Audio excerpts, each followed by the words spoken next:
தமிழ்நாட்டில் காதல் என்பதும் ஒரு அரசியலுக்கான பேசுபடு பொருளாக மாறியிருக்கிறது.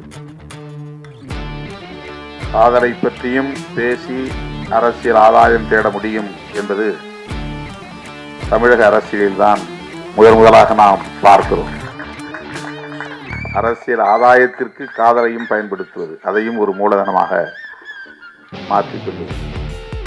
ஒருபடி அரசியல்வாதியை தாண்டி சினிமா துறையிலே இருப்பவர்களும் கூட நாடக காதல் என்கிற பெயரிலே அதையும் அரசியலாக்கி அல்லது வணிகமாக்கி ஆதாயம் தேட பார்க்கிறார்கள். அவர்கள் அரசியல்வாதியிடமும் கெட்டிக்காரர்கள். அரசியல்வாதிகளையும் தூக்கி சாப்பிடக்கூடிய அளவுக்கு கெட்டிக்காரர்களாக இருக்கிறார்கள். என் பெயரை சொல்லியும் பிழைக்கிறார்கள். பிழைத்து விட்டு போகட்டும் என்று நான் அதை கண்டுகொள்ளவில்லை. எனக்கும் அதற்கும் அவர்கள் சொல்லுகிற பொருளுக்கும் சம்பந்தமே கிடையாது.